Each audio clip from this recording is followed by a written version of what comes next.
किस्से कहानियाँ चैनल पर आपका स्वागत है। आज की कहानी है परमात्मा की लाठी में आवाज़ नहीं होती। तो चलिए कहानी शुरू करते हैं।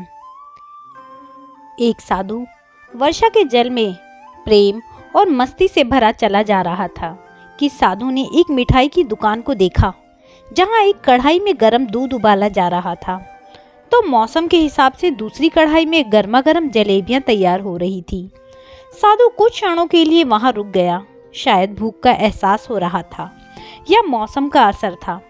साधु हलवाई की भट्टी को गौर से देखने लगा। साधु कुछ खाना चाहता था, लेकिन साधु की जेब ही नहीं थी तो पैसे भला कहाँ से होते।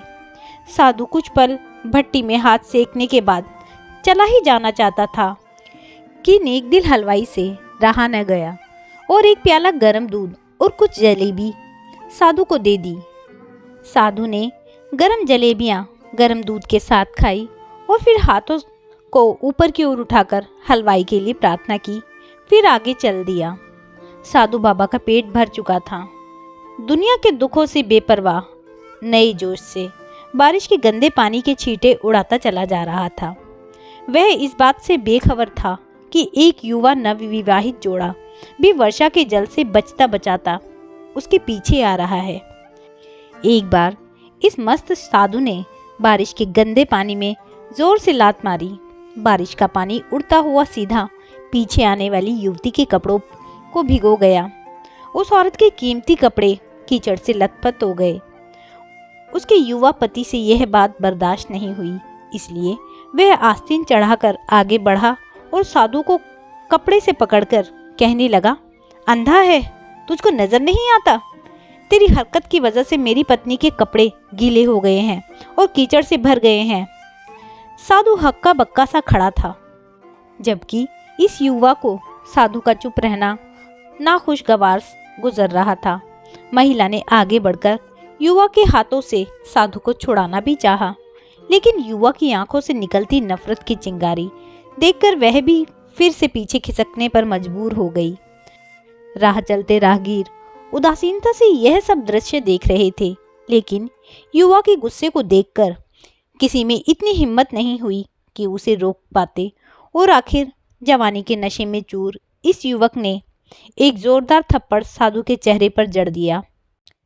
बूढ़ा साधु थप्पड़ की ताब झेल ना सका, लड़खड़ाता हुआ कीचड़ में जा पड़ा। युवक ने जब साधु को नीचे गिरता देखा तो मुस्कुराते हुए वहां से चल दिया।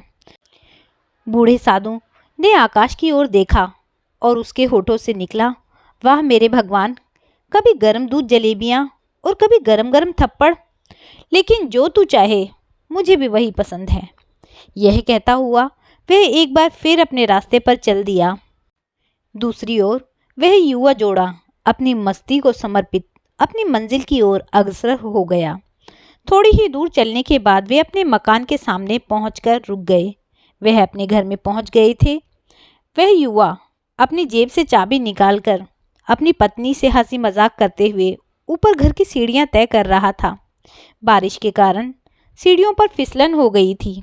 अचानक युवा का पैर फिसल गया और वह सीढ़ियों से नीचे गिरने लगा।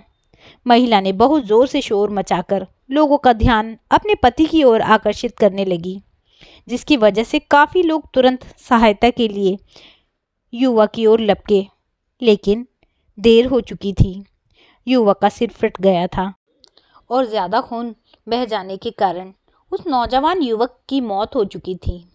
कुछ लोगों ने दूर से आते साधु बाबा को देखा तो आपस में कानाफूसी होने लगी कि निश्चित रूप से इस साधु बाबा ने थप्पड़ खाकर युवा को श्राप दिया है, अन्यथा ऐसे नौजवान युवक का केवल सीढ़ियों से गिरकर मर जाना बड़े अचंभे की बात लगती है।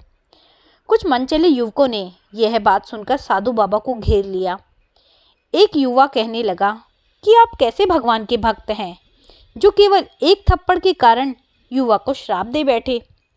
भगवान के भक्तों में रोष व गुस्सा हरगिज नहीं होता। आप तो जरा सी असुविधा पर भी धैर्य न कर सके। साधु बाबा कहने लगे, भगवान की कसम, मैंने इस युवा को श्राप नहीं दिया। अगर आपने श्राप नहीं दिया तो ऐसा नौजवान युवक सीढ़ियों से गिरकर कैसे मर गया? तब साधु बाबा ने दर्शकों से एक अनोखे सवाल किया कि आप में से कोई इस घटना का चश्मदीद गवाह मौजूद है। एक युवक ने आगे बढ़कर कहा, मैं इस सब घटना का चश्मदीद गवाह हूँ। साधु ने अपना अगला सवाल किया, मेरे कदमों से जो कीचड़ उछला था, क्या उसने युवा के कपड़ों को दागी किया था? युवा बोला, नहीं, लेकिन महिला के कपड़ों पर जरूर गया था, महिला के कपड़ों को जरूर खराब किया था। तब साधु ने युवक की बाहों को थामते हुए पूछा, फिर युवक ने मुझे क्यों मारा? युवा कहने लगा, क्योंकि वह युवा इस महिला का प्रेमी था और यह बर्दाश्त नहीं कर सका कि कोई उसकी प्रेमिका के कपड़ों को गंदा करे, इसलिए उस युवक ने आपको मारा।